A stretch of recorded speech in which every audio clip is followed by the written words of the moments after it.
For today's video, ito yung sitwasyon namin ng aking mga alaga sa unang araw ng kaguluhan dito sa Israel. Kinuha ko nga muna yung radyo ni Nili dahil gusto ni Lola na makinig ng balita at umaga pa nga lamang ay inilipat ko na si Lola sa bomb shelter.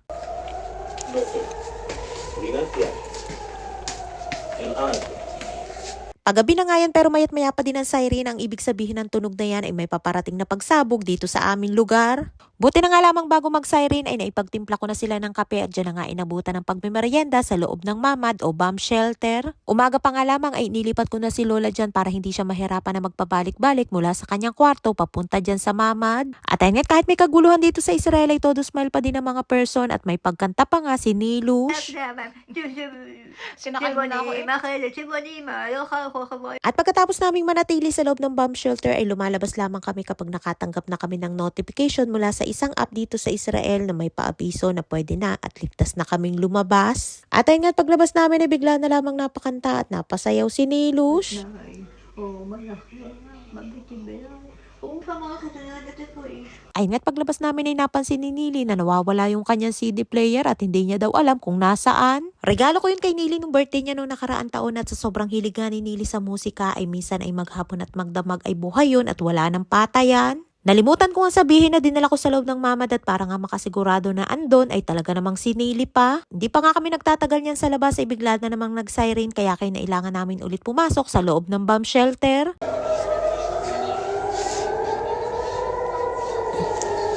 Ganan ang buhay namin dito sa Israel kapag may kaguluhan, kailangan namin magtago sa loob ng bomb shelter para masigurado ang aming kaligtasan. Simula pa nga lamang ng 8:30 ng umaga dito sa aming lugar ay gana na ang aming sitwasyon dito sa bahay, labas-masok sa loob ng bomb shelter. Buti na nga lamang at merong bomb shelter dito sa loob ng bahay ni na Lola at yan mismo ang aking kwarto dito. Antok na nga dyan si Nili at halos wala nga kaming pahinga ng araw na yan dahil mayat maya ay nagsasiren dito sa aming lugar. Kapag ganito nga may kaguluhan dito ay mas nakakaawa yung mga matatanda lalo na yung mga walang bomb shelter sa loob ng bahay. Ay nga't paglabas namin ay sabi ko kay Nili matulog muna siya at tatawagin ko na lamang siya kung sakali na mag-siren ulit. At ay nga't wala pang kalahating oras ang nakakalipas ay nag-alert na naman dito sa aming lugar kaya kinailangan ko nang gisingin si Nili at kailangan namin pumasok sa loob ng bomb shelter. Sanay na nga kami sa ganang sitwasyon at hindi na naman yan bago sa amin at halos taon-taon nga dito sa Israel ay may kaguluhan.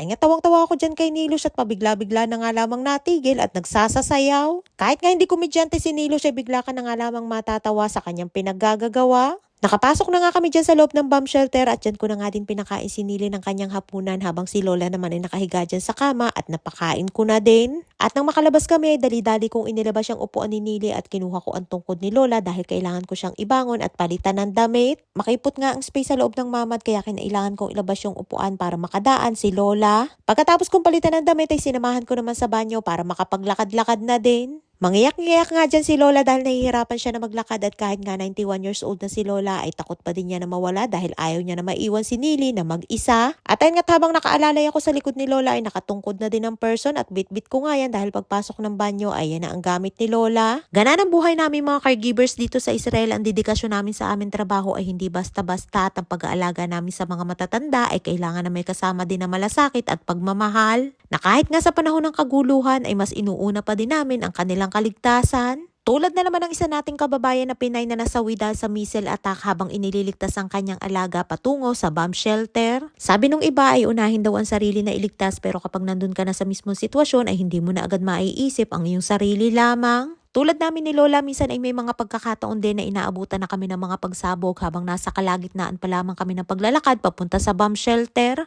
At kahit nga delikado ay nandun pa din yung pagdanais ko na maisama siya sa loob ng bomb shelter. At ayun nga habang natutulog si Nilush ay bigla na namang nag-alert. Nilush, kumi, yes.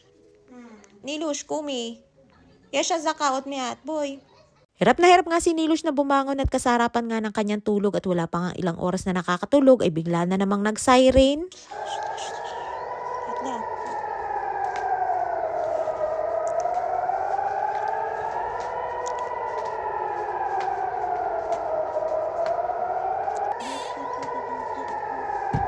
Ay nga't balik na naman kami sa loob ng bomb shelter at talaga namang unlimited ang siren ng araw na yan at halos lahat nga ng mga tao ay puyat at kahit nga madaling araw ay umaatake ang kalaban. Sunod-sunod nga ang mga pagsabog at may mga oras nga na hindi pa kami nakakalabas ay may kasunod na naman na siren. Kazak. كان كازاك. Ay nga't kahit saradong-sarado ang bomb shelter ay dinig pa din namin ng lakas ng pagsabog. At ayan naman si Nilo siya habang nagsasabugan sa labas ay busy din sa pagkuha ng candy ni Lola. Tuwing papasok nga kami dyan sa loob ng bomb shelter ay pati nga pagkain ni Lola ay kinakain ni Nili. Kahit nga siguro walang labasan dyan sa loob ng bomb shelter ay ayos lamang kay Nili basta maraming stock ng pagkain. Ay nga't paglabas namin ng bomb shelter ay sa kalikutan ni Nili na lagi na lamang binuksan niyang lagay ng damit ay biglang bumagsak yung panara. Luma at mga sira na nga ang gamit dito sa bahay pero hanggat nagagamit ay hindi pinapalitan ni Lola. Kaya ayan tuwing na nga lamang bumabagsak dahil sa kalikutan ni Nilush ay di ako na lamang ang taga-ayos.